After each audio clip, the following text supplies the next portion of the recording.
Hola Adriana,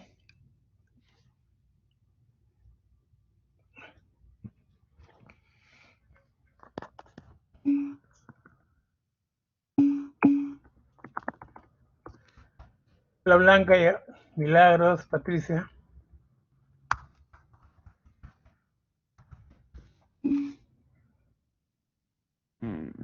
hola María José,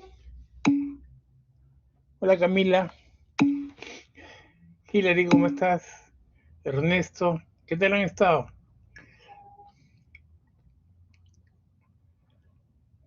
Estamos un segundo, estamos preparando la presentación de un invitado, de una invitada, mejor dicho.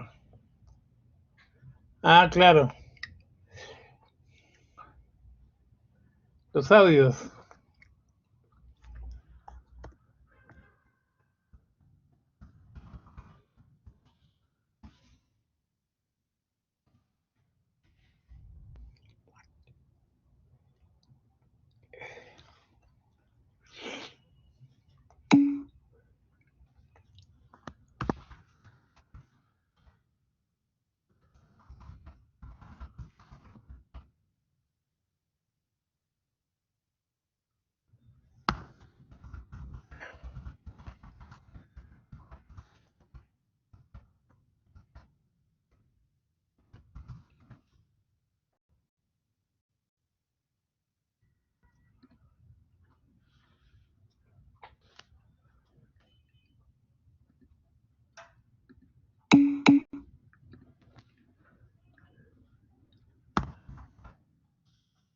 Un segundito.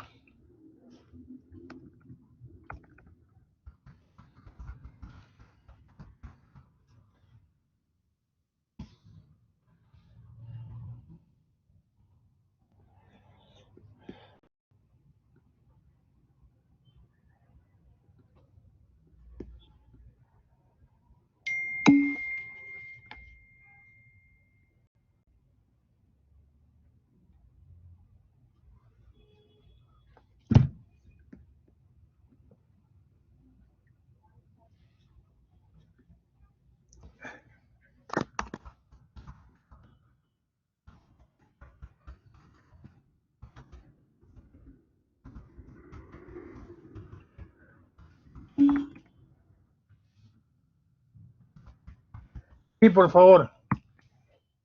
A ver, estoy cargando en la lectura para enviárselas a su correo. La lectura para el control. 2. La lectura va a ser grupal.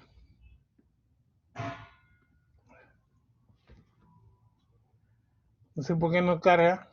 No es tan pesada.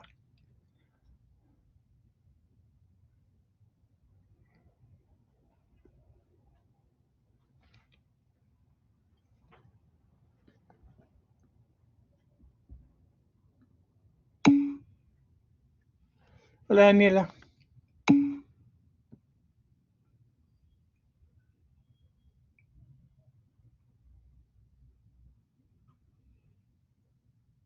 Ya. Ya está la presentación. ¿Me escuchas, Maite? Sí, lo escucho bien. Ya, perfecto. Bien. Antes de empezar, quiero decirles que tenemos el control de lectura. La semana estaba planteado para la semana 5.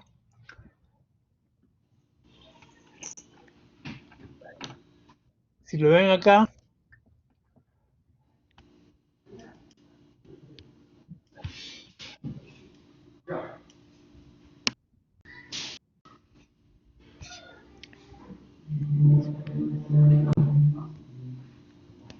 está planteado en la semana 5 control de lectura 2, pero lo vamos a hacer en la semana 6. El control de lectura es grupal. Ya, y está basado en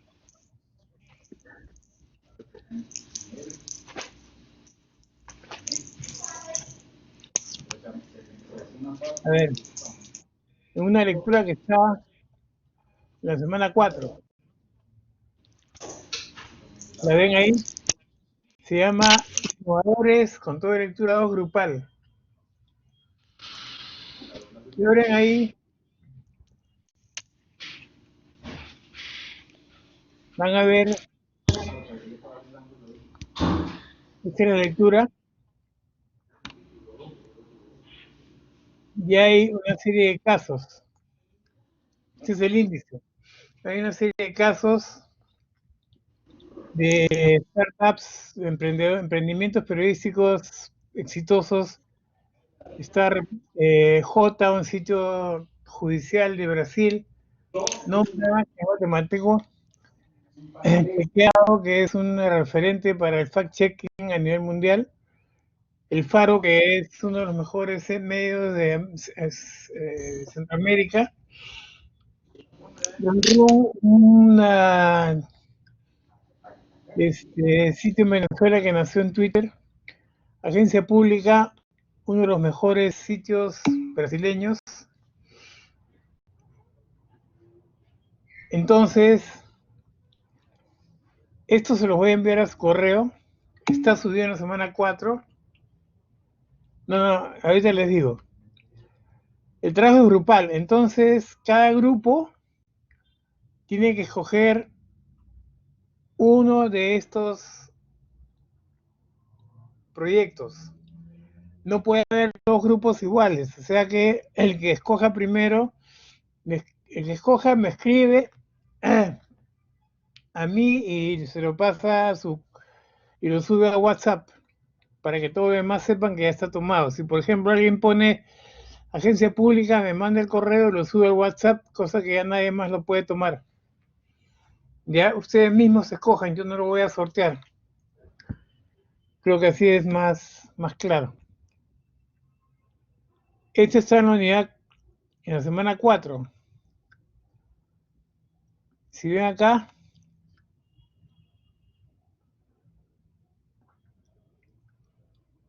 semana 4,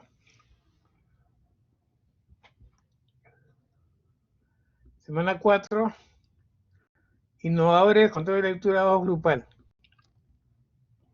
¿Ya? Esto es para hacer una exposición en la semana 6. La próxima semana les voy a dar los detalles. Pero hoy día tenemos una invitada muy especial que yo quiero que empiece de una vez. Ella es Maite Siriaco, que da la casualidad que es compañera de ustedes en el curso, pero que tiene una enorme experiencia trabajando en startups, en emprendimientos. Sí, Adriana.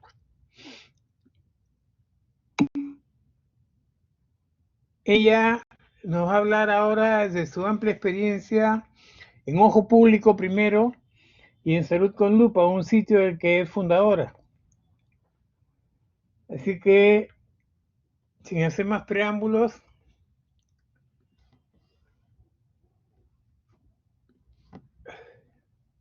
lo dejo con Maite.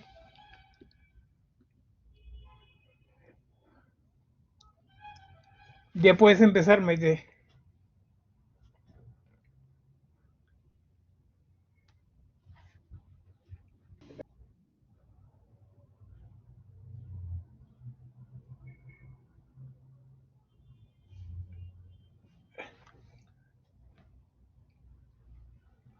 Maite, ¿estás ahí?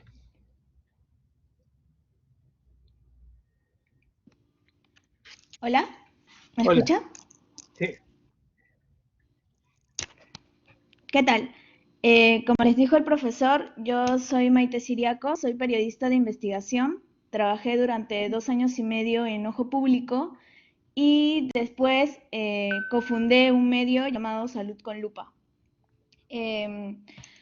Desde que empecé a trabajar me he dedicado a investigar temas dedicados a la salud pública. De hecho, en el 2018 gané un premio Gabriel García Márquez a mejor cobertura por un proyecto llamado Venezuela a la fuga, donde hice el capítulo peruano, y también una beca del Centro Internacional para Periodistas y la embajada, y bueno, el gobierno de India para cubrir un tema de salud pública en la India. Me gusta mucho el tema de salud y bueno, agradezco un montón la oportunidad que me ha dado el profesor para poder exponer. Yo les voy a hablar hoy día sobre ojo público y sobre salud con lupa. De hecho, voy a ir combinando un poco los dos medios, de dónde sale la idea, cómo trabajamos, cómo nos financiamos. A ver.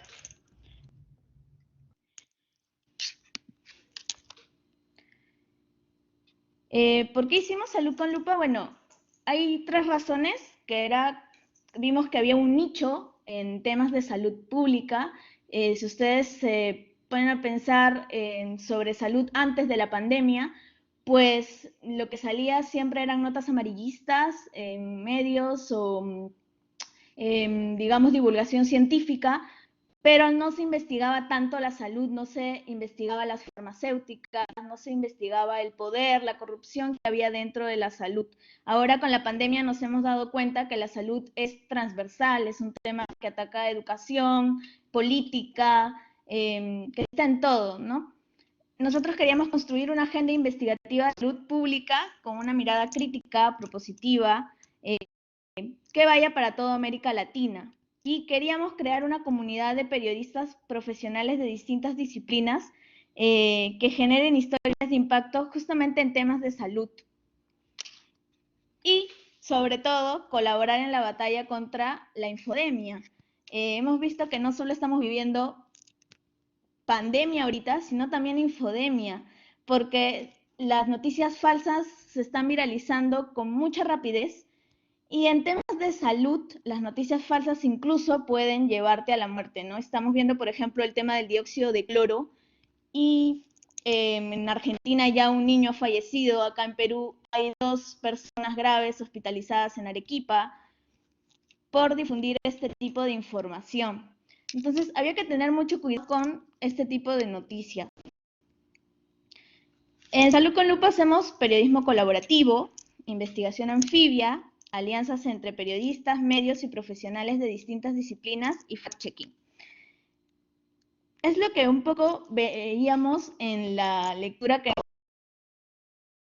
pasada, ¿no? Esta nueva mirada del periodismo en el que no trabaja el periodista solito en la redacción, solito sale a hacer sus comisiones, sino que es un periodismo en el que hay una interacción con diferentes disciplinas, con desarrolladores, con ilustradores, con fotógrafos. Y acá está lo que les mencionaba, ¿no? A ver. Vamos, como les decía, a veces se cree que la salud, ya no creo, tengo fe en que debido a la pandemia estamos viendo que el periodismo de salud no solo es divulgación científica, sino que hay que investigar poderes, hay que investigar a poblaciones vulnerables, hay que conocer más sobre la salud de las personas, ¿sí? Sobre su bienestar, estilos de vida, pero también está incluido el género, los derechos sexuales y reproductivos, la violencia de género, el medio ambiente y el fact-checking, que es la verificación de datos de salud para combatir la pseudociencia. Nosotros tenemos una sección de fact-checking llamada Comprueba. En Comprueba vemos 2 cosas, los chequeos, que son verdadero y falso, es decir, por ejemplo, si alguien dice el dióxido de cloro funciona, nosotros investigamos, evaluamos si verdaderamente funciona o no funciona.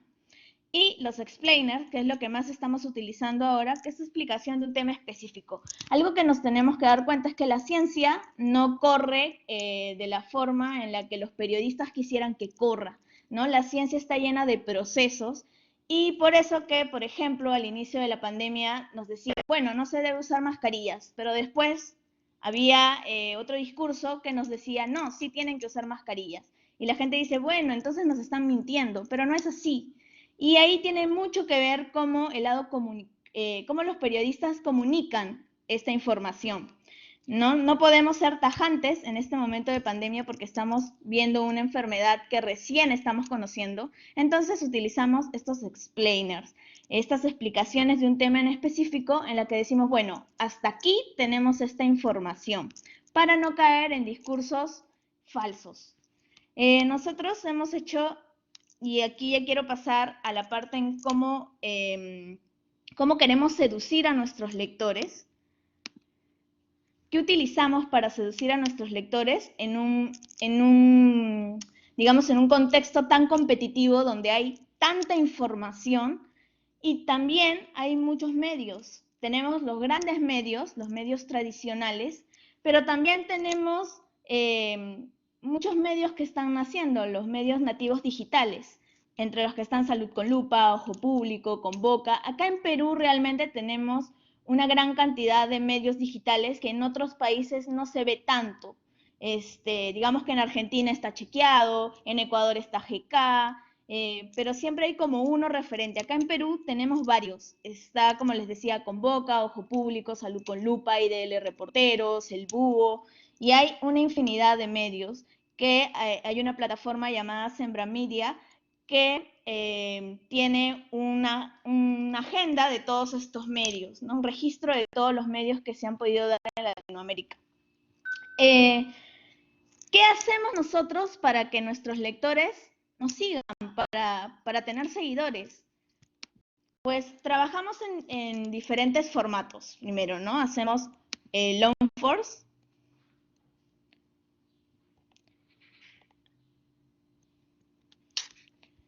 A ver.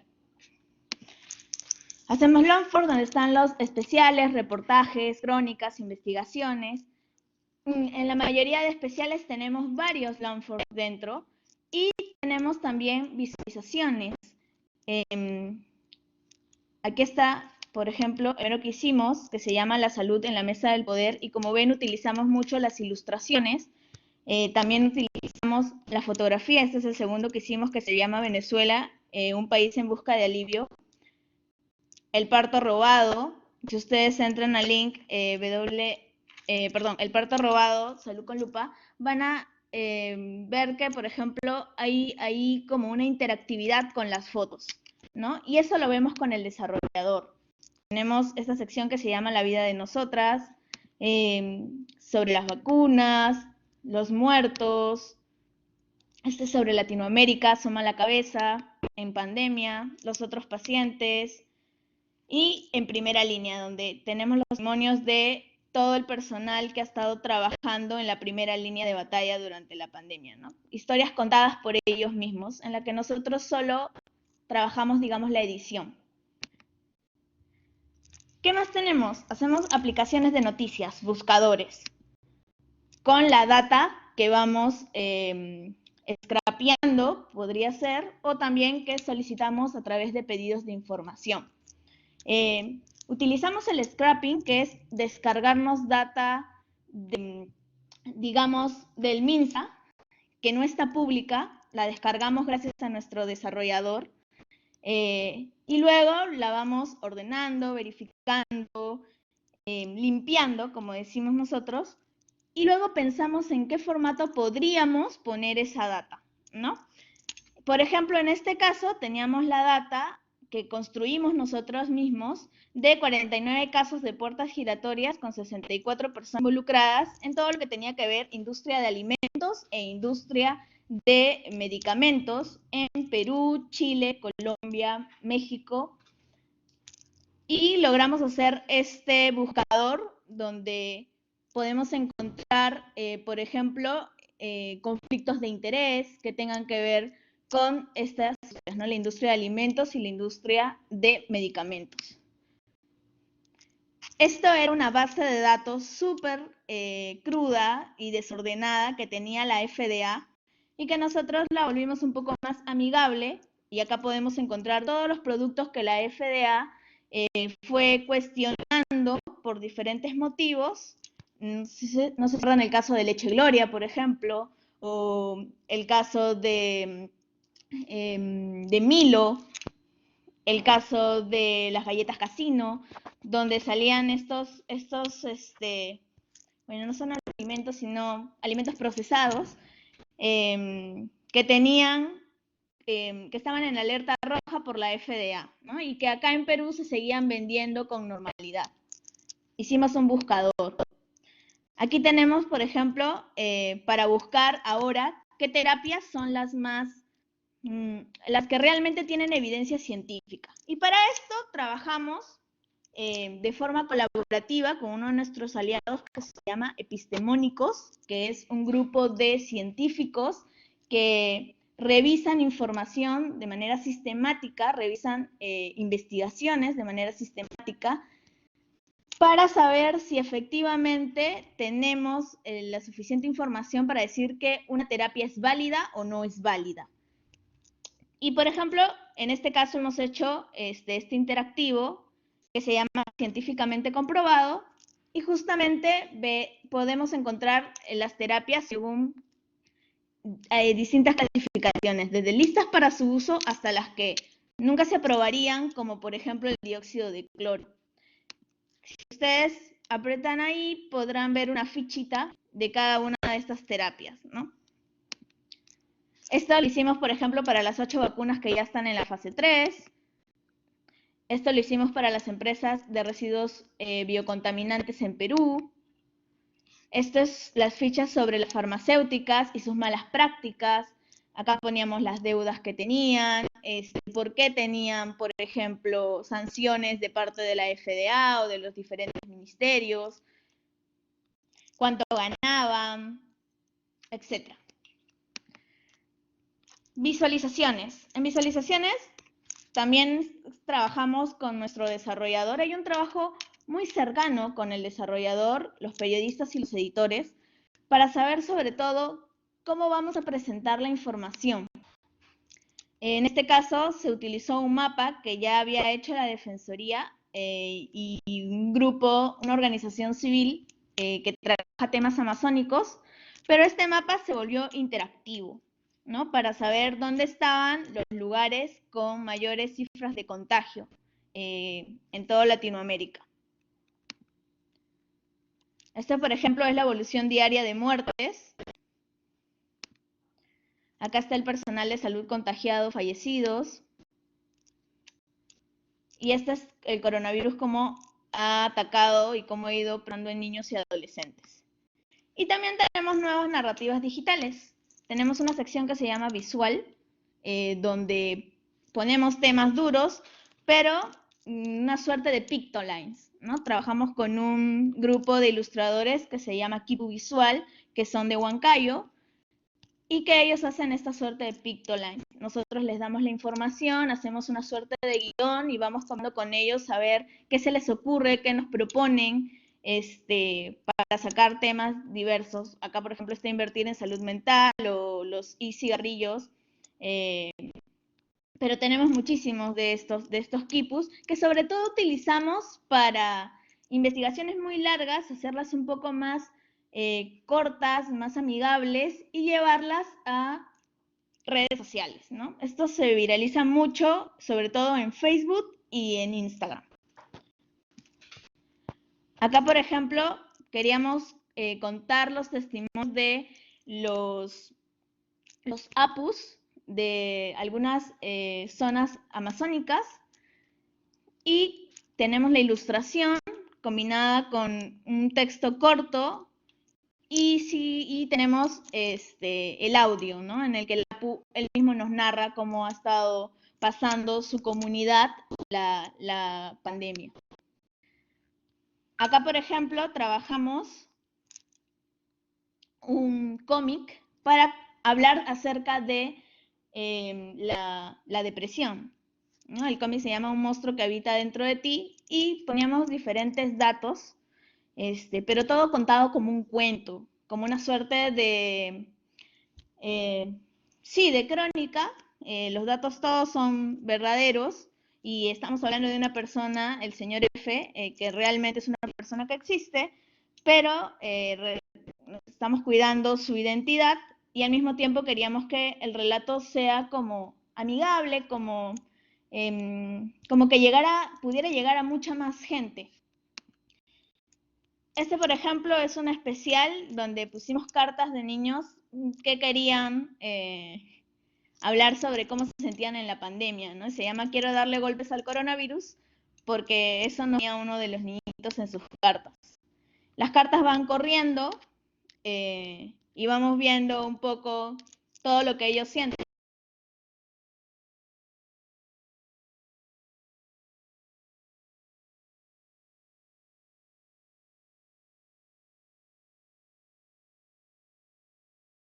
A ver, y sigo diciendo durante todo este tiempo que siempre es bueno elegir el formato en el que queremos presentar nuestra información para seducir un poco al lector, para llamarlo un poco más, para diferenciarnos también de los otros medios. ¿Qué criterios digitales usamos? Bueno, lo primero que nos preguntamos, incluso cuando estamos empezando a trabajar sobre una nueva investigación, es de qué se va a acordar el lector cuando termine de leer la historia o usar una aplicación. ¿Qué queremos que recuerde el lector? Los lectores usualmente recuerdan 3 cosas, entonces debemos hacer énfasis en 3 datos específicos. ¿Cómo queremos que entienda una historia? La selección de memoria y la producción del olvido. El contenido debe responder a preguntas esenciales de las personas. A veces nosotros nos metemos mucho en nuestra investigación y no nos damos cuenta que hay cositas que el lector va a querer que nosotros no estamos viendo. Entonces siempre es bueno tener como un feedback, tener una mesa de conversación, ver los puntos de vista de todos, qué nos estamos preguntando, y luego decidir, ya, con esta información, ¿cómo la presento? ¿Cómo la vuelvo atractiva? ¿En qué me va a servir? No es hacer una visualización o no es hacer un especial por hacer, ¿no? Por ejemplo, no es usar un dron en un especial porque, wow, las imágenes son muy bonitas. No, sino es usar un dron en un especial porque realmente hay una necesidad de utilizarlo. Por ejemplo, en una ocasión queríamos, y esto fue en Ojo Público, queríamos ver las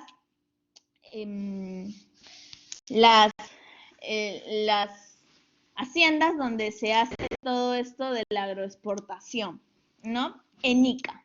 Había un gran tema ahí, que era que en Ica habían unos pozos de agua que que las empresas estaban succionando y estaban haciendo pozos. Para hacer pozos necesitas tener un permiso del ministerio. Y ellos estaban haciendo pozos sin este permiso, ¿no? Pedían permiso para un pozo y al final hacían unos 4. Pero cuando tú ibas, yo tuve la oportunidad de viajar y cuando tú ibas no te dejaban entrar a ver.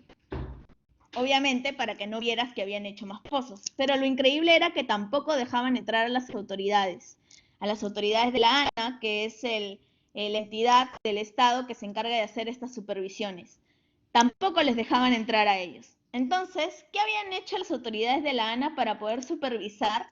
Habían conseguido un dron, ¿no? El dron volaba sobre estas empresas y veía si habían pozos o no, pero su dron era de tan bajo precio, no tenían tanto presupuesto, que era muy complicado para ellos poder hacer que no vean su dron.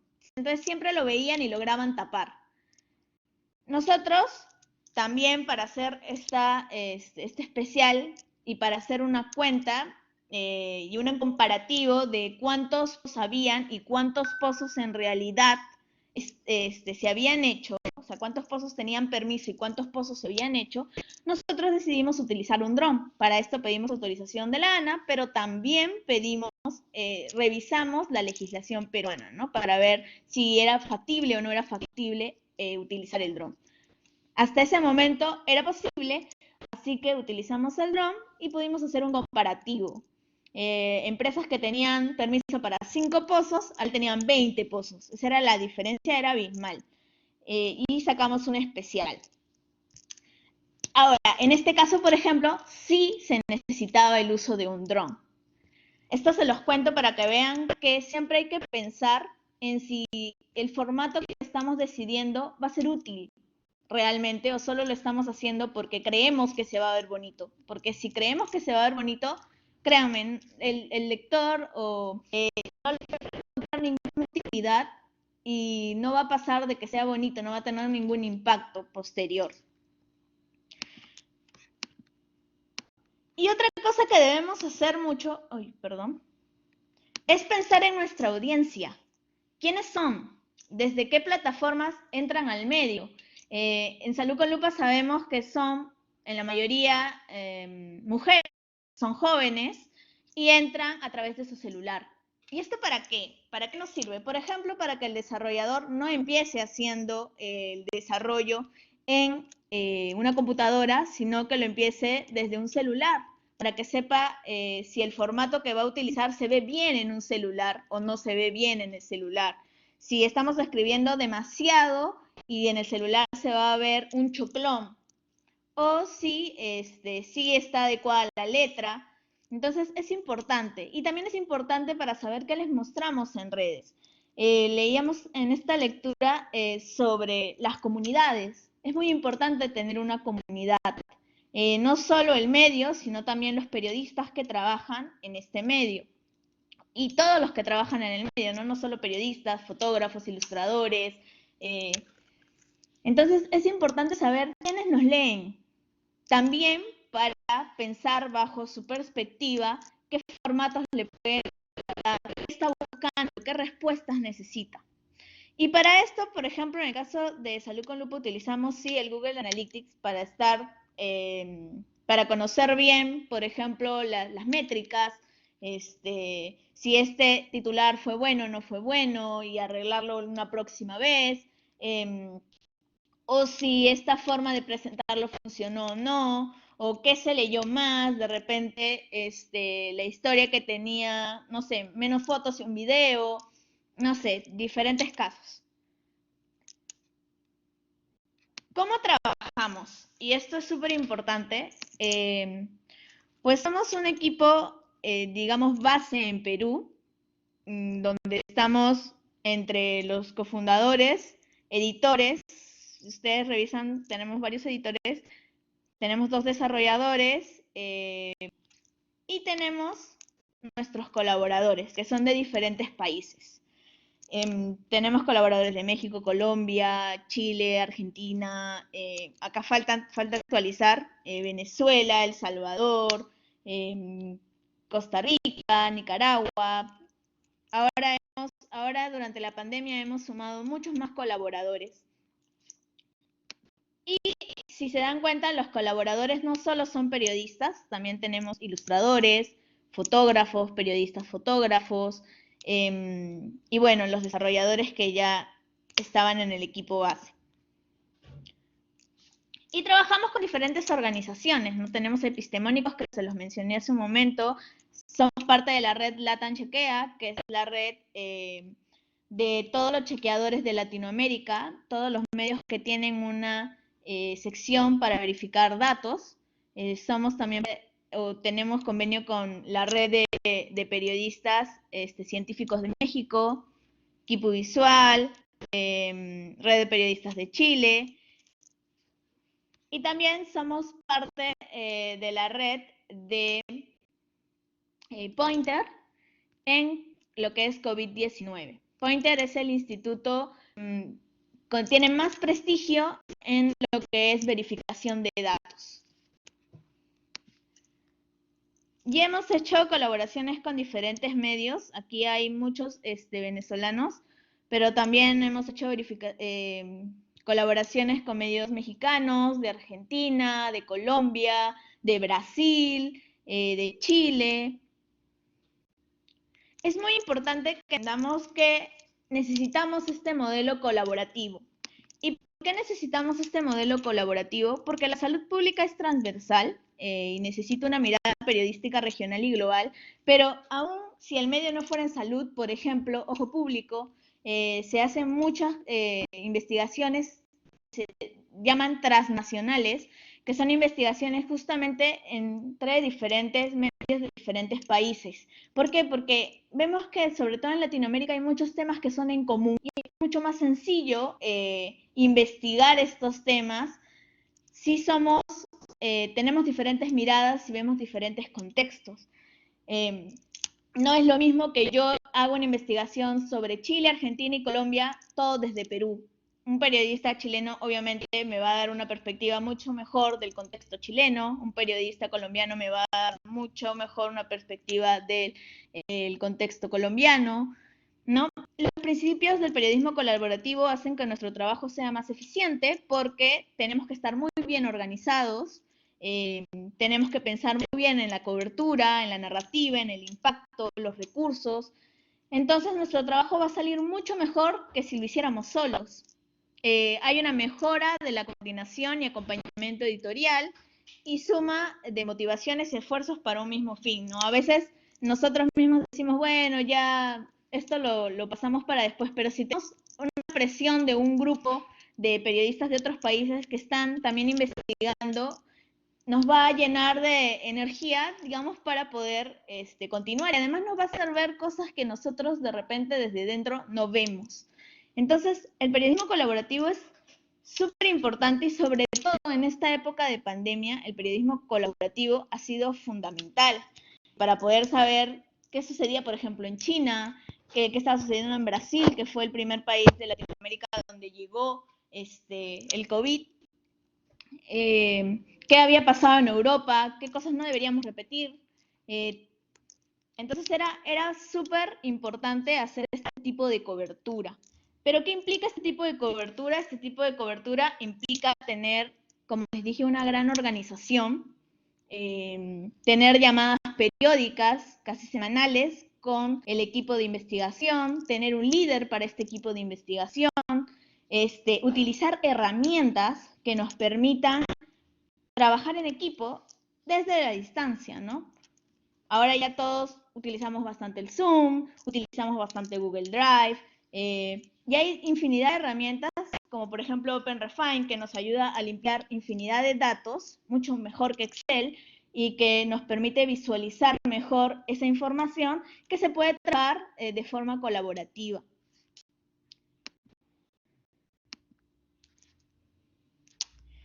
¿Qué hemos diseñado nosotros? Hemos diseñado una guía y un protocolo sobre los tipos de alianza que hacemos y cómo las etapas de nuestras investigaciones y cómo son las etapas de nuestras investigaciones regionales, ¿no? Lo que les hablaba de tener un orden y saber cómo se va a seguir un proceso en esta investigación que vamos a hacer con otros medios. También compromisos y retribuciones. Tenemos que tener fondos para poder hacer este tipo de colaboraciones.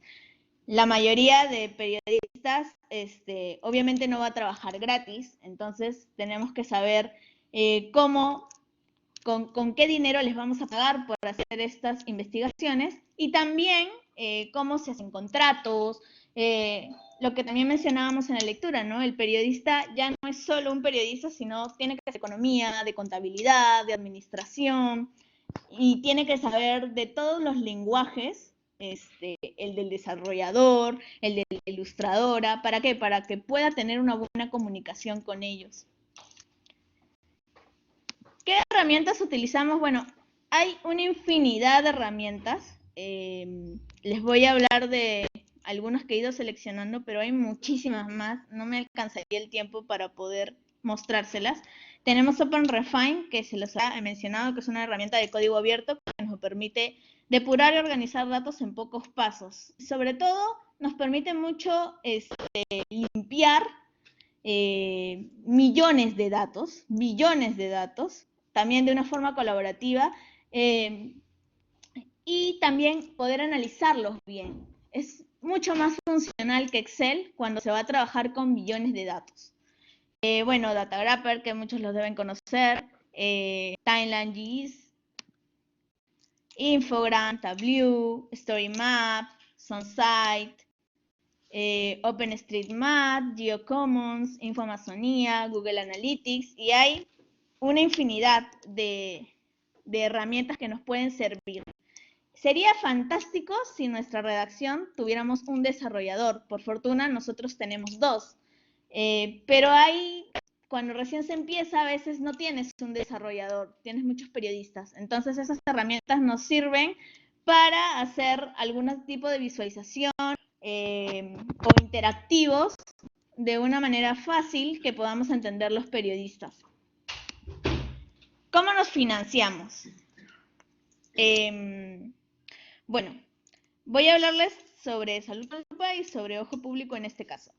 En el caso de Salud con Lupa, nosotros nos financiamos con grants.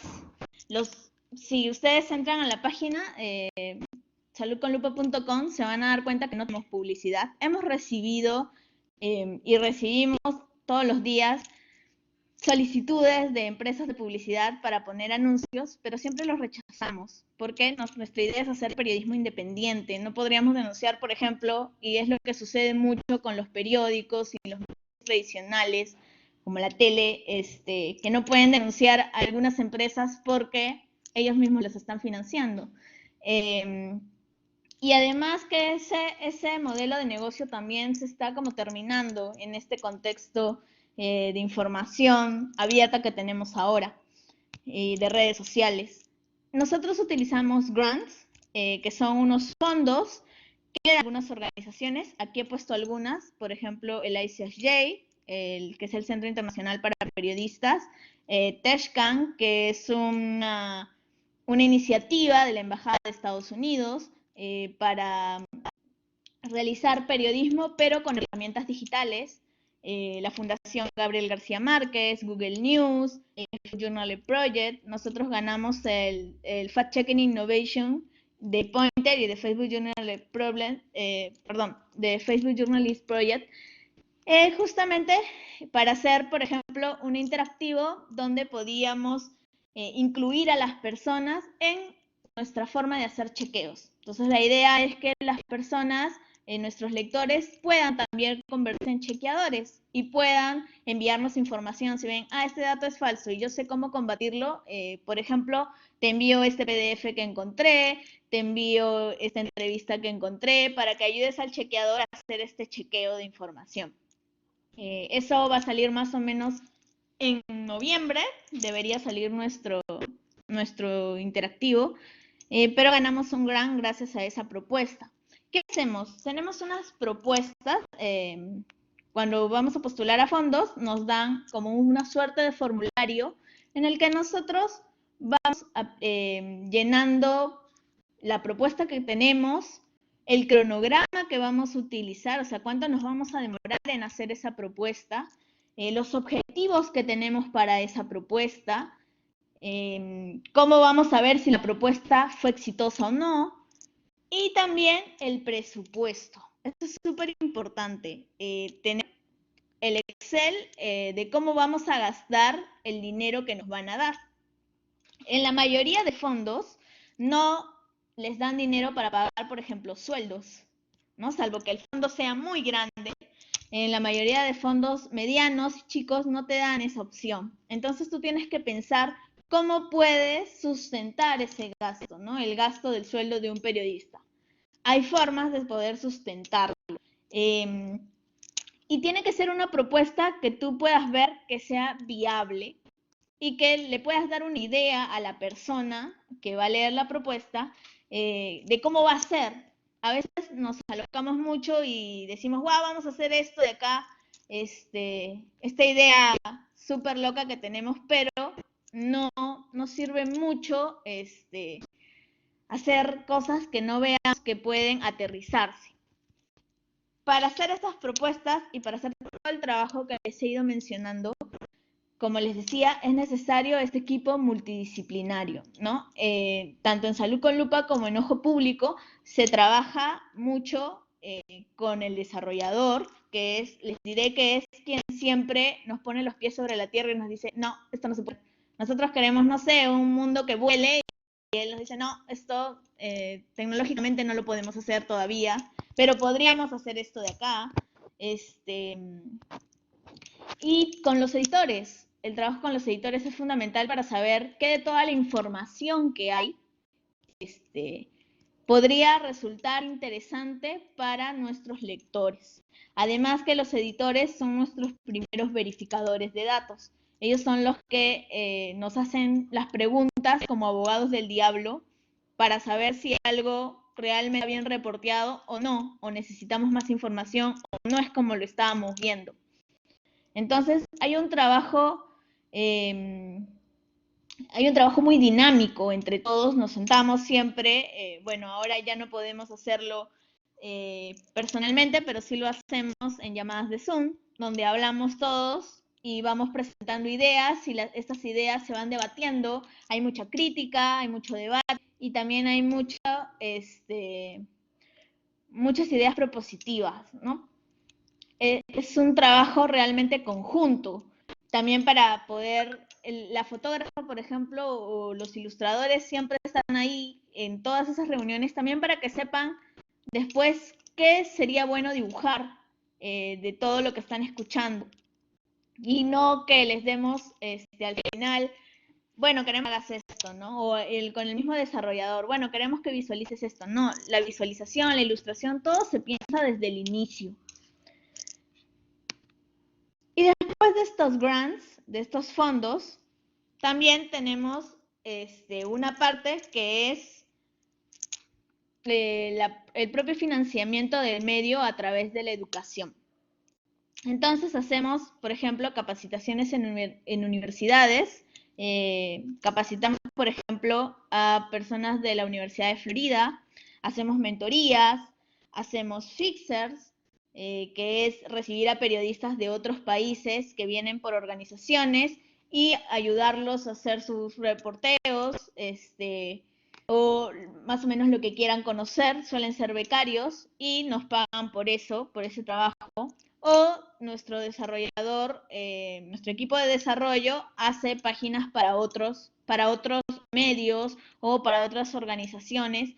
Todo esto siempre lo discutimos entre todos, sobre todo entre el equipo fundador, porque la idea es que no caigamos en, por ejemplo, hacerle una página, no sé, al Ministerio de Educación o al Ministerio de Salud o alguna entidad pública o alguna empresa, porque estaríamos haciendo lo mismo que tener publicidad, ¿no? Y queremos ser independientes. Entonces, elegimos muy bien con quiénes vamos a trabajar estas mentorías o estas capacitaciones, que usualmente son con universidades, organizaciones sin fines de lucro. Hace poco, por ejemplo, estuvimos restaurando la página de Siembra Media, que les comentaba que era esta organización que es conocida a nivel mundial por hacer todo este registro de medios digitales y también por impulsarlos. Ellos tienen un fondo que se llama el Fondo Velocidad, que ayuda a medios nativos digitales a poder financiarse. Tenemos que estar siempre conscientes de que tenemos que tener un modelo de negocio. No es que vamos a hacer un medio, lo lanzamos y de ahí cómo sobrevivimos, porque hay que pagar el gestor de contenido, hay que pagar al equipo que está trabajando. Entonces necesitamos tener este modelo de negocio. Lo de Ojo Público es muy parecido. Ellos nacieron en 2014, este año de hecho han cumplido hace muy poquito 6 años.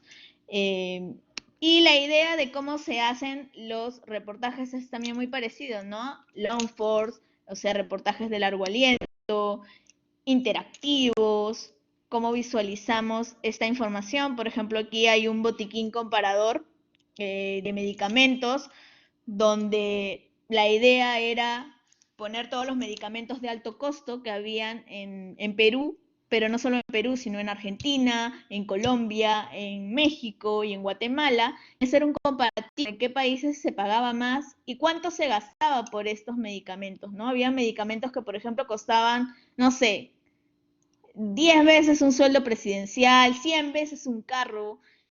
Hacer esas comparaciones que, como les decía, es pensar más o menos cómo tu lector puede recibir la información. Era mucho más fácil compararlo con ese tipo de cosas para que el lector supiera, sí, esta comparación me funciona, ¿no? Wow, ¿cuánto cuesta este medicamento? O sea, cuesta como comprarte, no sé, 20 veces un carro. Es súper caro. Y pudiera entender mucho más el reportaje a profundidad que iba adentro.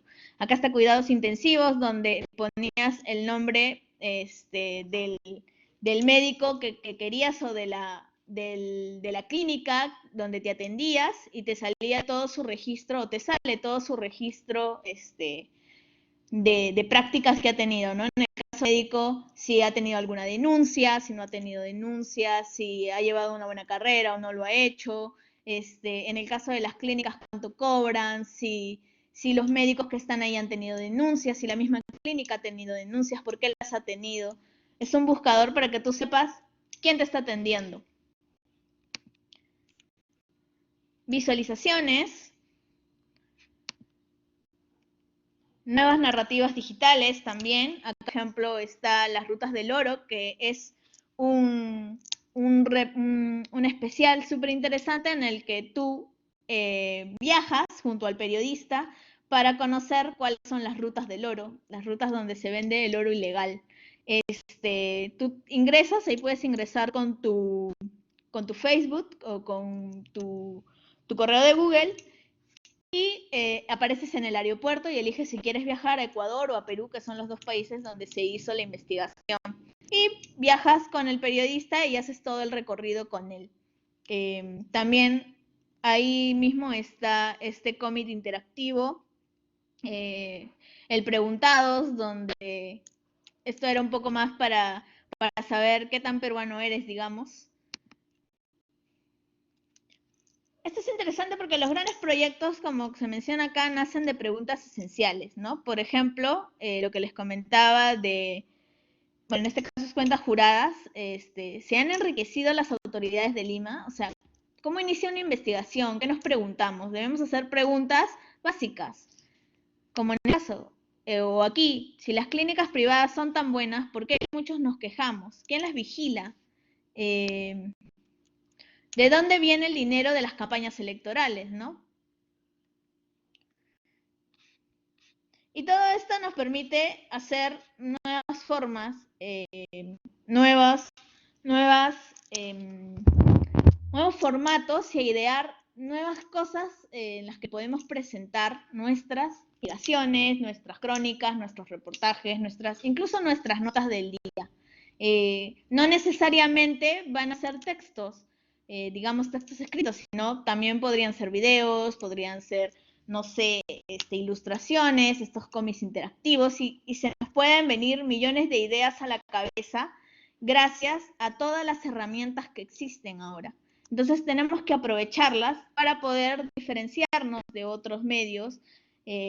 Como les decía, al menos en Perú somos afortunados porque no es complicado el mismo hecho de crear el medio. No es difícil, no estamos en Cuba, no estamos en Bolivia, de países, no estamos en Ecuador, donde a veces es difícil conseguir información. Digamos que en Perú es un poco más sencillo y por eso hay tantos medios nativos digitales. Somos afortunados en eso. No tenemos al gobierno detrás de nosotros todavía, y eso hay que aprovecharlo. No somos, no sé, El Salvador, donde la mayoría de los medios le pertenecen al gobierno y hay muy poquitos, como Factu o El Faro, que son independientes. Entonces, todo eso hay que aprovechar para crear nuevas plataformas, encontrar nichos, como en el caso de Salud con Lupa, donde había ahí una fuerte brecha en el tema de periodismo en salud, pero también hay otros medios que están dedicados, por ejemplo, a género, que están dedicados, incluso, por ejemplo, está El Surtidor, que ellos hacen muchos suerte de pictolines, ¿no? Trabajan con muchas ilustraciones, porque de hecho el equipo fundador es de diseñadores. El Surtidor es un medio de Paraguay que se ganó también un Gabo justamente por innovación. Y entonces lo que les trato de decir es que hay muchas oportunidades para crear este tipo de medios que son independientes, que sí puedan hacer buenas investigaciones, que no tengan miedo de hacer denuncias, que sean muy rigurosos con la información que dan, justamente porque no están casados con ninguna publicidad o, digamos, con anunciantes o con alguna institución pública. Ahora, no digo que eso de dar, por ejemplo, no sé, asesorías o consultorías a instituciones públicas no se puede hacer, pero tendría que ser una asesoría, si te dedicas a salud, no sé, todo está muy ligado a salud. Si te dedicas a género, de repente al Ministerio de Agricultura, ¿no? Que no tenga que ver con lo que estás haciendo. Nosotros, en nuestro caso, hemos decidido no hacer para nada, ni en Salud con Lupa ni en Ojo Público, tener temas con o hacer asesorías con entidades públicas y con empresas. Pero hay medios que sí lo hacen, como por ejemplo la factoría, que sí de repente puede hacer algunas asesorías, pero siempre y cuando no esté ligado a lo que ellos investigan, ¿no? O Huayca, que también puede hacer asesorías, algunos de sus fundadores pueden hacerlas, pero tampoco está ligado, digamos, o se debería intentar evitar hacer asesorías con temas que ellos investigan, para que no tener conflictos de interés posteriores. Bueno, eso sería todo. Si tienen alguna duda, alguna consulta, que estoy para responderles. Muy bien, Maite. Muchísimas gracias. Quisiera pasar una ronda de preguntas. Ustedes, alumnos.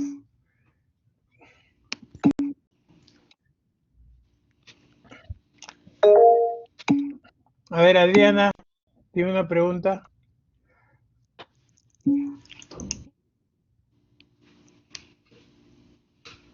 Dale, Adriana.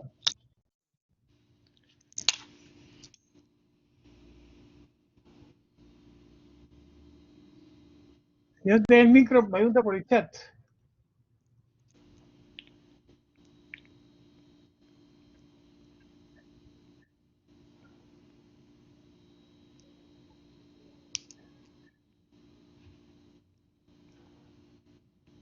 Parece que tiene problemas con el audio.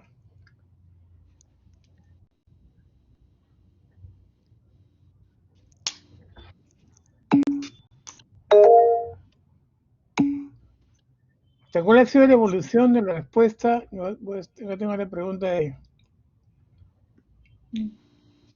A ver, ¿cuál ha sido la evolución de la respuesta del público desde el inicio hasta en este tiempo de pandemia? ¿Te refieres a Salud con Lupa?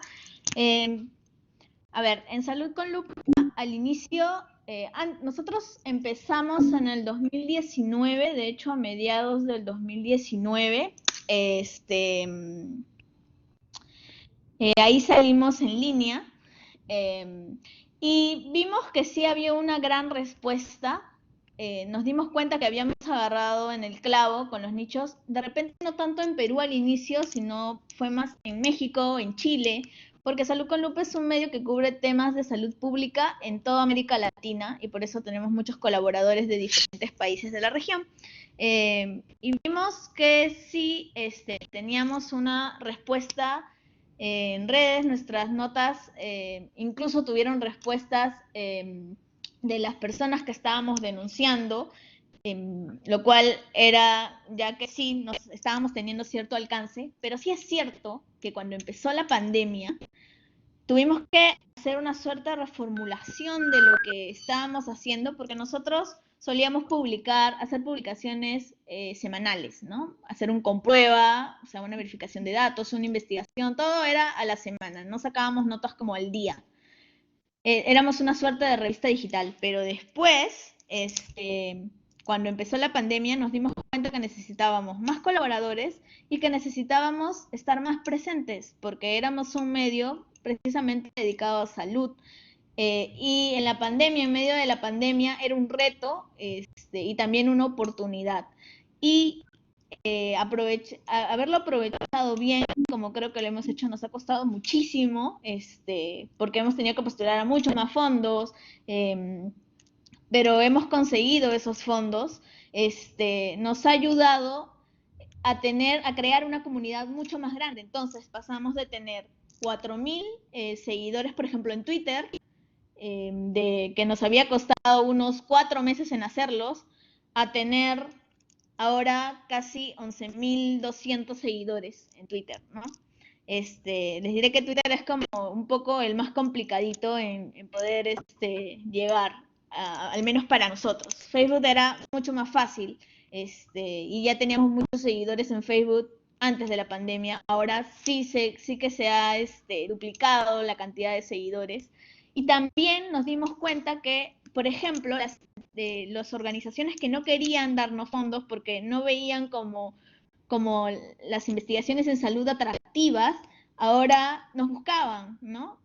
O entidades que querían conocer un poco más sobre salud y, por ejemplo, profesionales que querían saber un poco más sobre cómo trabajábamos, o querían desarrollarse mejor en el tema de escritura, para dar, por ejemplo, talleres, todos especializados sobre salud, o periodistas que no sabían nada de salud y necesitaban conocer un poco más en medio de la pandemia, se nos abrieron muchas más puertas. Entonces sí, yo creo que ha sido una evolución súper rápida, porque digamos que en medios digitales siempre decimos que trabajamos, que tenemos como la vida de un perro.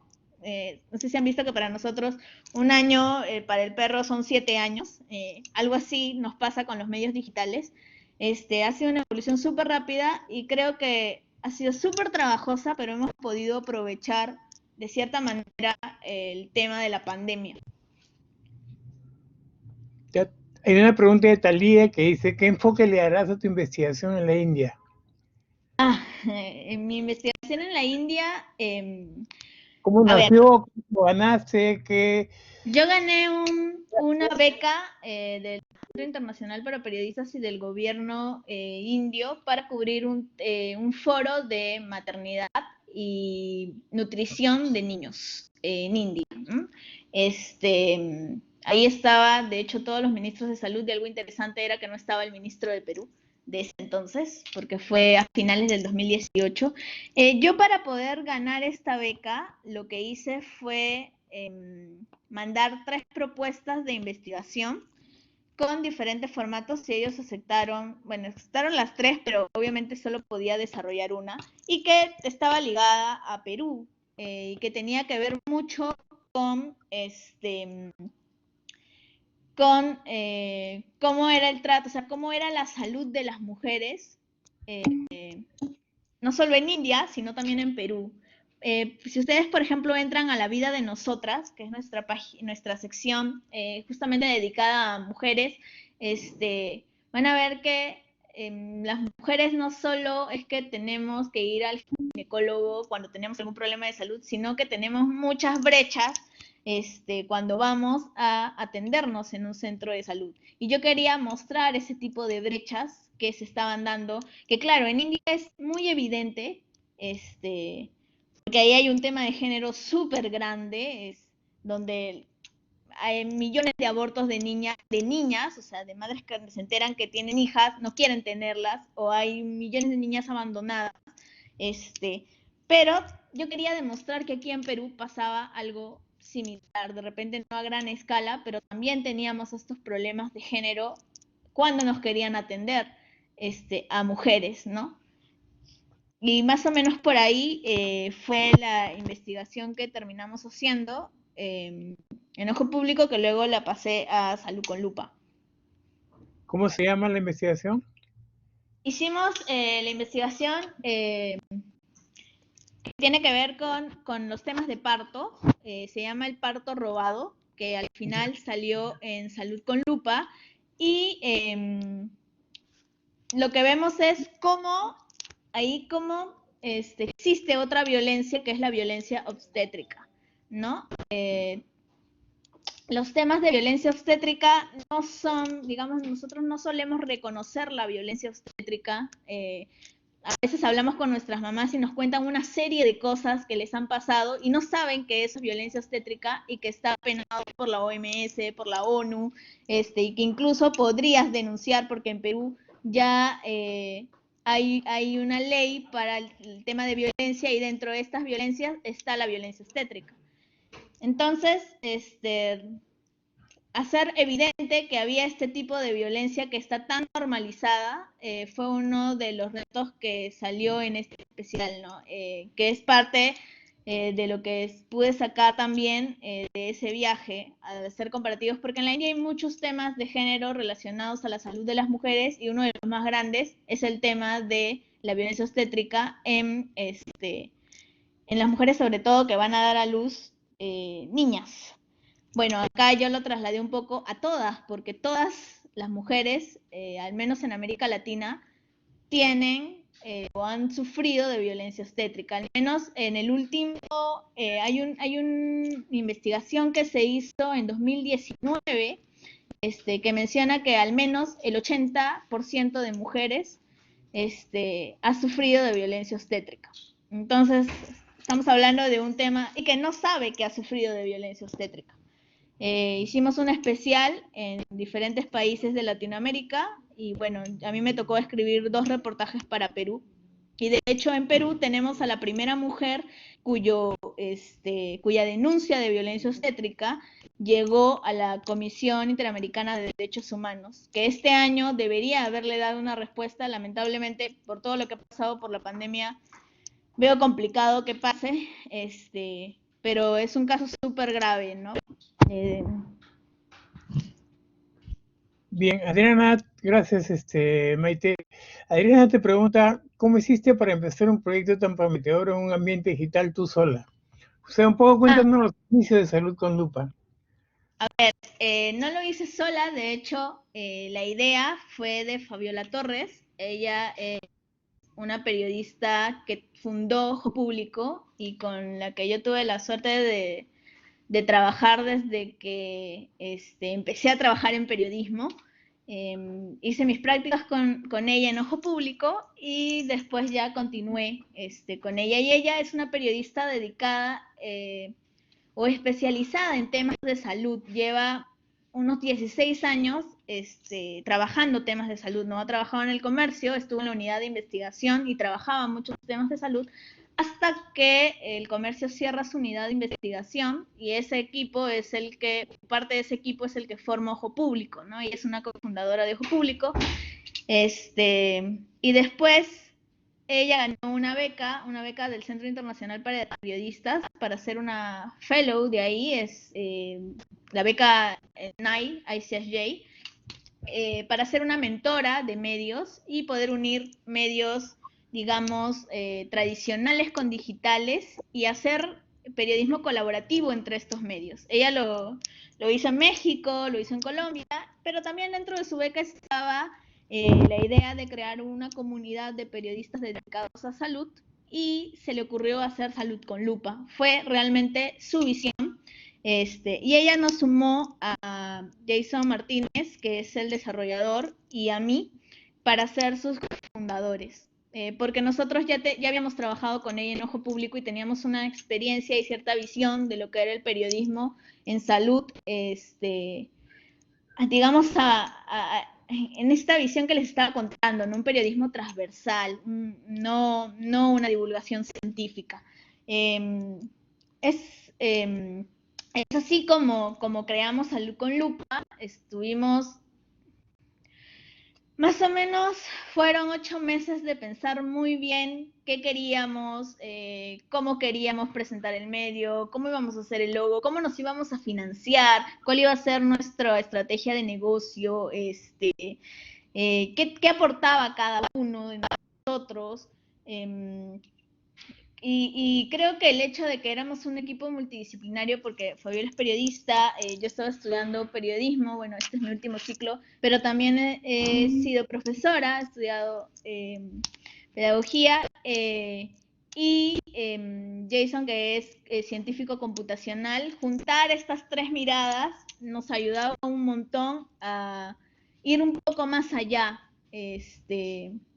Entonces creo que, como les decía, antes de la pandemia no veían lo que nosotros veíamos de la salud.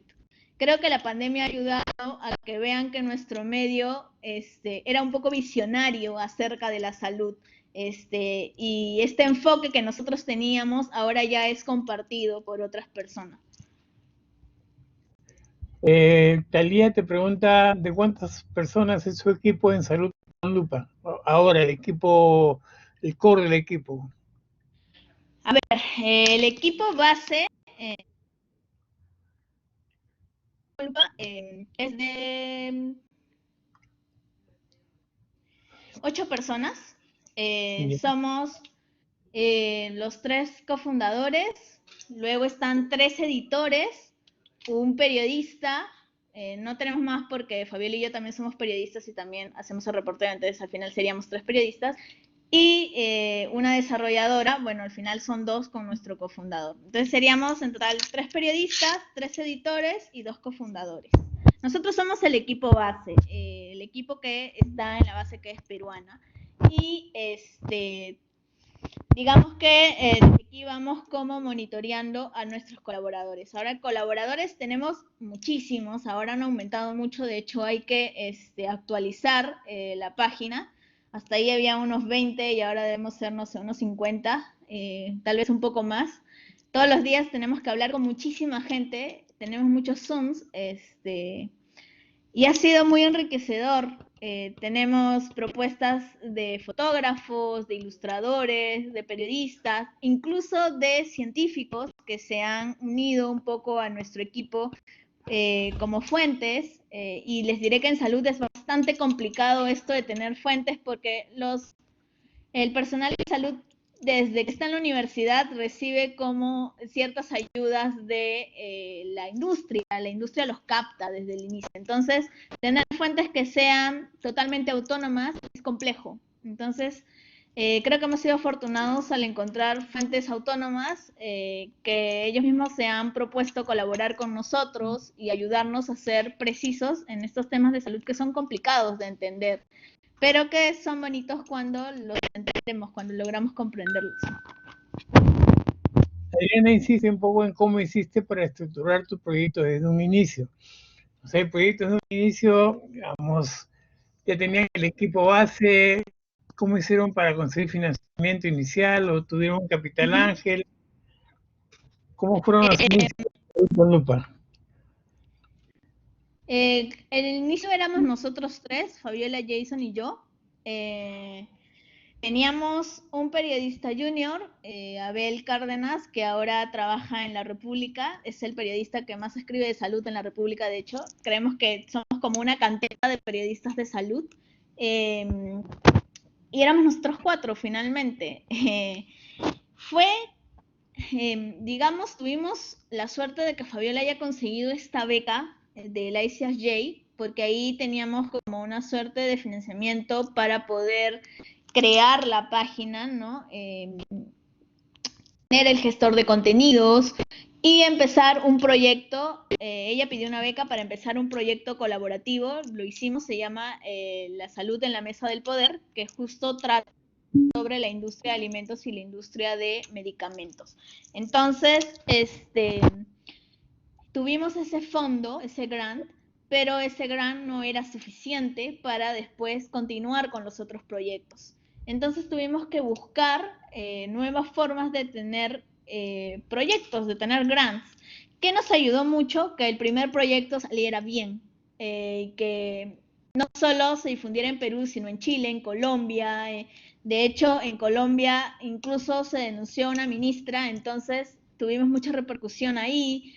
En México, que justo estábamos en este momento de que ellos estaban por debatir el tema de los octógonos en México, entonces era justo un buen timeline para sacar este especial. Funcionó muy bien y eso hizo que pudiéramos tener cierto reconocimiento para pedir grants o postular a grants, de hecho, de otras organizaciones que ya veían un primer trabajo. Entonces, lo que yo recomiendo siempre es que se haga un primer trabajo con toda la inversión que se pueda conseguir, porque este primer trabajo va a ser como tu suerte de CV para llegar y alcanzar otras cosas, ¿no? A otras organizaciones, otros grants que de repente no van a apostar por ti cuando tú todavía no eres conocido, pero que sí podrían apostar por ti cuando ya tienes algo para mostrarles, que creo que fue lo que logramos. Luego hemos postulado otros fondos, de hecho el año pasado postulamos a 5 fondos y por suerte, gracias a un súper trabajo, ganamos esos 5 fondos, usualmente nosotros, ya Fabiola, Jason y yo, entre los tres, vemos la propuesta que queremos. Yo me encargo mucho de la parte administrativa, también para estar súper ordenados con ese tema, y de hacer los presupuestos. Jason va mucho con los cronogramas, y también ayuda mucho en la parte de las ideas de cómo presentar datos, de cómo vamos a obtener los datos cuando no se necesita, cuando no haya una forma de poder tenerlos porque no son públicos. Entonces, nuestras tres miradas, funcionan muy bien en ese sentido, ¿no? Y bueno, con eso hemos logrado, tenemos un presupuesto anual, eh, y con eso trabajamos, al menos este año tenemos una base para poder mantenernos. Ahora seguimos postulando proyectos que vamos ganando, se postula usualmente a fines de año y a medio año, este, para tener para el siguiente año, ¿no?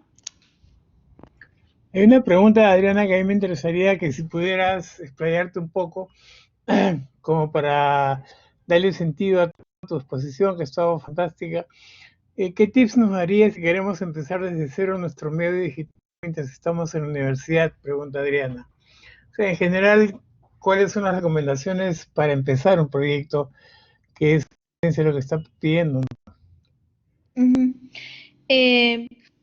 A ver, yo creo que primero hay que encontrar a las personas. Es súper importante tener un equipo, un buen equipo, ¿no? Un equipo multidisciplinario. No solo periodistas, sino también, si tuviéramos a un desarrollador sería espléndido, ese es un plus para tu equipo. De repente un diseñador o un ilustrador, eso también es un plus para tu equipo porque tienes que buscar cosas que te diferencian de los demás. Y también ahí voy, con esto de la diferenciación, encontrar un tema, un ángulo, que te mueva mucho. A nosotros nos apasiona la salud y por eso hicimos Salud con Lupa, porque queríamos que los demás vieran esa forma, que nosotros teníamos de ver la salud. Entonces, encontrar un ángulo que te apasione y que también le apasione a ese equipo con el que vas a trabajar. Ahora, para universitarios, por ejemplo, hay muchos fondos.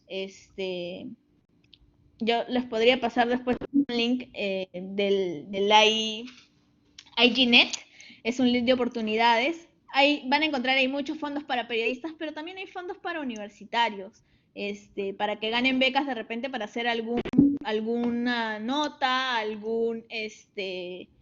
eh, algún reportaje, algún especial, y van fondos dedicados a veces a periodistas, a ilustradores, a fotógrafos que están en la universidad. Incluso hay premios para universitarios, ¿no? Si han hecho alguna nota o si han hecho algún reportaje en alguna de sus clases, podrían postularlos y eso podría ayudarlos después a empezar con un cierto financiamiento. Ahora, no les digo que va a ser un super financiamiento, seguramente va a ser algo muy chiquitito, pero eso les puede ayudar a hacer lo básico. ¿Qué es lo básico? No necesariamente incluso que tengan una página, sino podrían empezar con Facebook o ser un medio que se mueve en Instagram. Hay muchos medios que han comenzado desde Instagram. O hay muchos medios que han comenzado en Twitter, hay muchos medios que solo están en Facebook, que luego, mientras van consiguiendo financiamiento, van ya haciendo su página, y así poco a poco van creciendo. Entonces, también les recomendaría que leyeran mucho la historia de los medios, que entren a Simbra Media, que es este portal que tiene todos los medios digitales y además tiene cursos. Hay una escuela Simbra Media que tiene cursos virtuales donde periodistas que han creado medios nativos digitales brindan cursos sobre cómo se financiaron, sobre con qué organizaciones podrían empezar. Eso es muy importante y que entren a esta comunidad. Sí, sembramedia.org, y que entren a esta comunidad. Hay algunos que son gratuitos, hay algunos que son pagados. Tampoco es que se paga mucho. Son muy baratos. Sí, son muy baratos. Y además, la gente que les va a dar los cursos son las personas que en este momento están con sus medios. Entonces, les van a dar cursos desde su vivencia. Y no van a tener mejores profesores que profesores que hayan pasado por esta experiencia. No es lo mismo que te dé, no sé, tal vez un académico la clase que te la dé alguien que en ese momento está viendo cómo se va a financiar, si tiene que cambiar su modelo de negocio, no lo tiene que cambiar.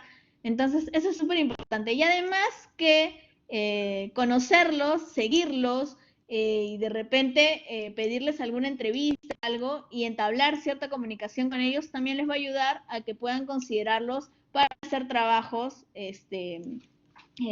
trabajos tradicionales, no colaborativos. Otra cosa que podrían hacer también es postular a Distintas Latitudes, que es este grupo de periodistas que lo maneja Jordi Meléndez, es un periodista mexicano. Distintas Latitudes es un grupo en el que les dan clases a periodistas jóvenes y justamente los maestros son estos periodistas que han creado medios nativos digitales. A Distintas Latitudes se postula cada año, hay un límite de edad, creo que es hasta los 27 años que puedes postular. Y si entras al grupo, te vas a tener una comunidad súper grande de periodistas, sí, distintaslatitudes.net. Vas a tener una comunidad súper grande de periodistas de diferentes países que se están formando contigo y además vas a conocer a periodistas que ya han formado sus medios y además se hacen trabajos colaborativos, entonces vas a aprender cómo hacer este trabajo en tiempo real, lo cual es fantástico, ¿no? Yo ya conozco a periodistas que, por ejemplo, han salido de Distintas Latitudes porque dura un año esta formación, y que ahora ya trabajan en otros medios digitales o que han abierto sus propios medios. Entonces, creo que es un buen lugar para aprender. Ahora, otra cosa que tienen que tener muy claro es que esto está lleno de baches y de subidas y bajadas. No es que vamos a ir fun y ya sacamos nuestro medio y ya lo hicimos. No, es bastante trabajo, es dedicarte a esto por completo. Yo vivo, respiro salud con lupa, y también vivo y respiro mis investigaciones porque me encanta investigar. Y he tenido que aprender muchísimas cosas, como la parte de contabilidad para poder subir y bajar los temas de SUNAT, la parte administrativa para poder hacer contratos. Si te gusta, tú te vas a meter de lleno a esto. Entonces, y tienes que saber que te vas a caer y te vas a tener que levantar 1000 veces. Eso tiene que estar en tu cabeza, pero va a valer la pena. Y creo que ahora tenemos muchas oportunidades para entrar a esto y para poder cada uno crear nuestro propio medio. ¿Podrías poner el link, por favor, del sitio de becas que mencionaste al inicio? Ahora lo Chat general. Sí, ahorita lo pongo.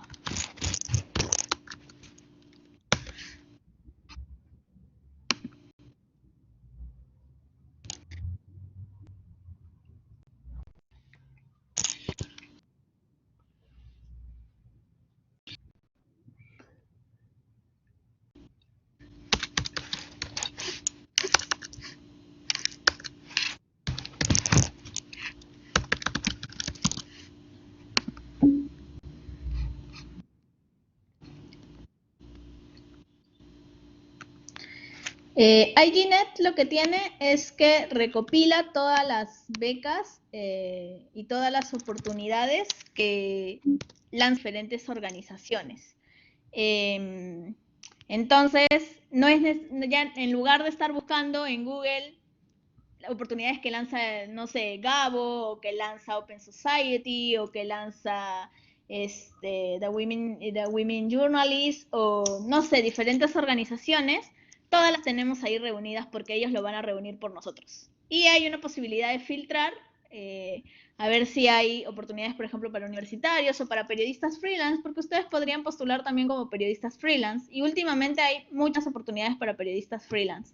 Entonces, ahí también tendrían una forma, ¿no? Yo les recomiendo realmente que entren a IGNet, que postulen a Distintas Latitudes y que se familiaricen mucho con Sembramedia.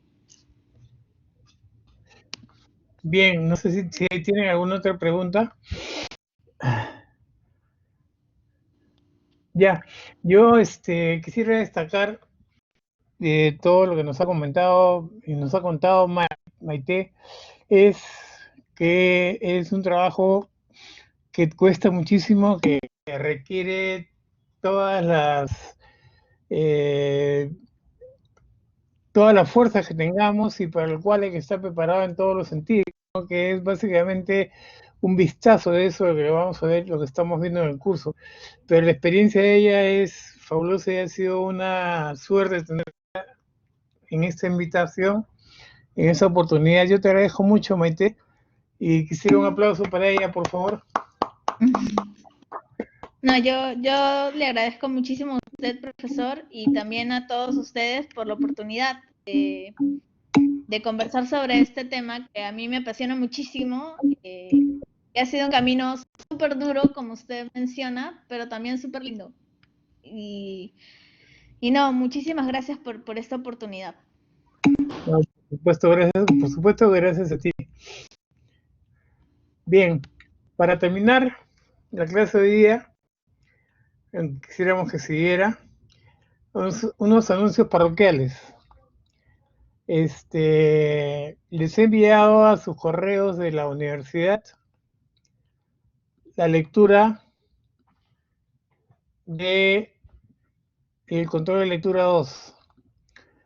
Como les conté, es Innovadores en el Periodismo Latinoamericano. Justamente es casuística, es casuística. Gracias a ti, MT. Gracias a ti. Es justamente casuística, algo que hemos podido ver ahora de primera mano de sitios que cuentan sus experiencias, buenas, malas. Eso es un documento de la Open Society con la Knight Foundation que habla de sitios en América Latina, que eso es lo importante. Sitios en América Latina.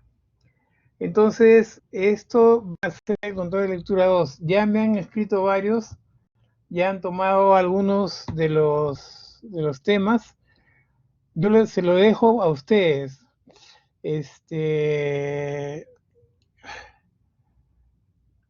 ¿Cuáles son los que han tomado? Ya me olvidé. El Ecolab.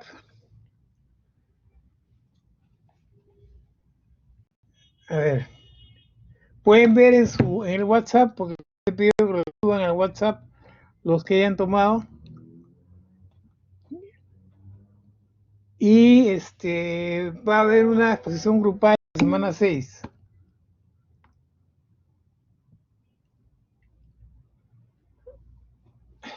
Va a haber va a ser una exposición grupal la semana 6. Los detalles se los voy a dar la próxima semana. Otra cosa es, siguiendo con los mismos anuncios, bueno, eso se los he enviado a su correo de la universidad, el documento completo.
Perdón,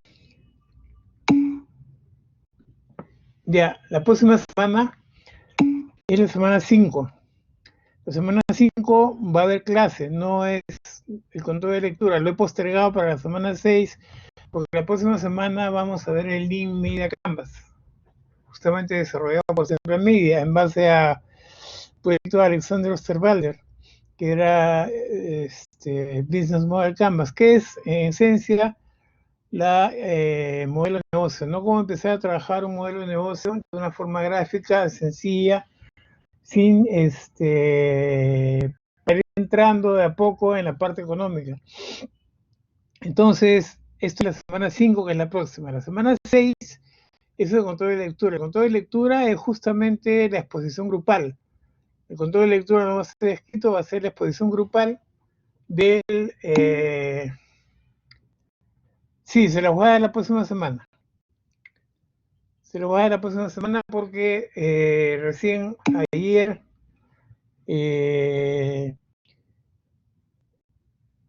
quedé con la coordinadora con mi jefe en realidad, para hacerlo de esta manera, ¿no? Para estar seguro de que no había ningún problema.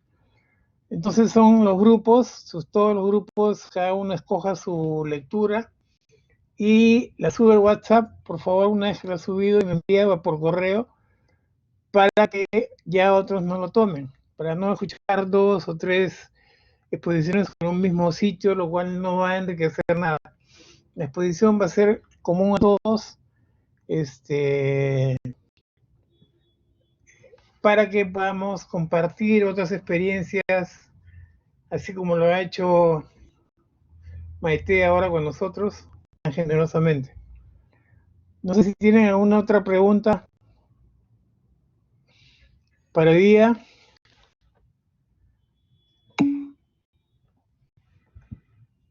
Ya, Natalia. Sí, por favor.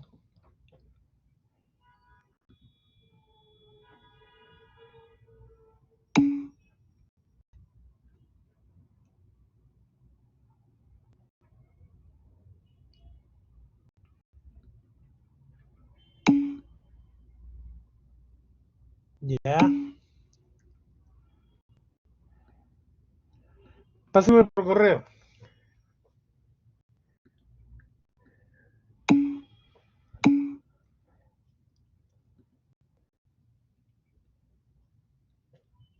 Y esto es, este documento tiene ya 2 años, pero de hace 2 años ahora ha habido un boom.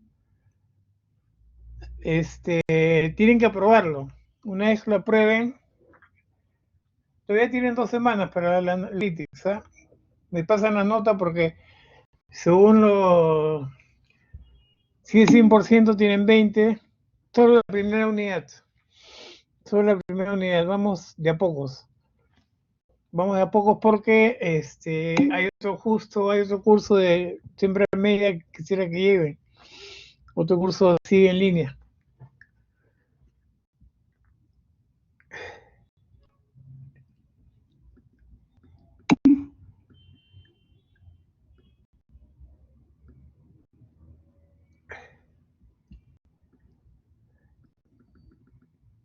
¿Hay algún grupo que no tenga todavía elegido su trabajo?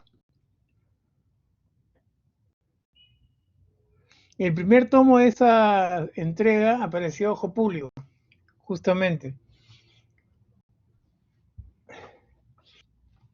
Los sitios peruanos están dando mucho que hablar en el mundo de los medios nativos digitales.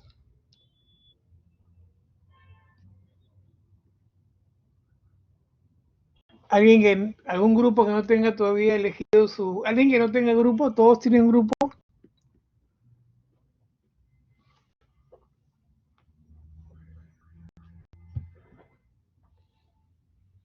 Todos tienen grupo.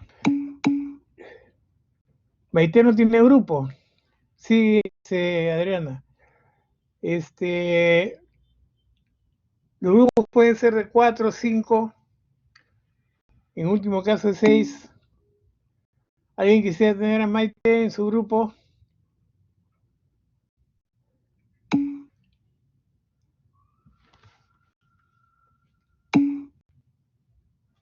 Y ahí pónganse de acuerdo por WhatsApp.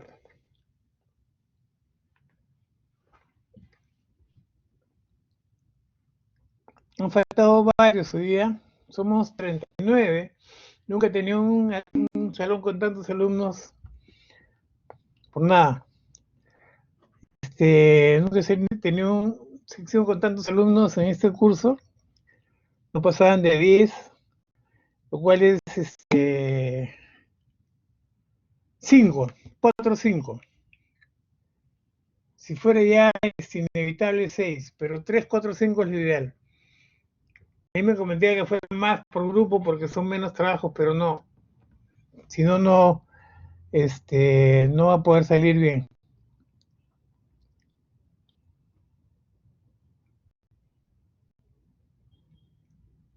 Bien, entonces, si no hay ninguna otra pregunta, yo creo que eso sería todo por hoy.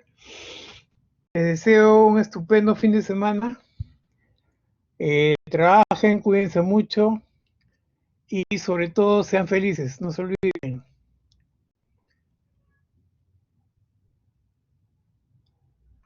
Ok, entonces eso sería todo por hoy, chicos.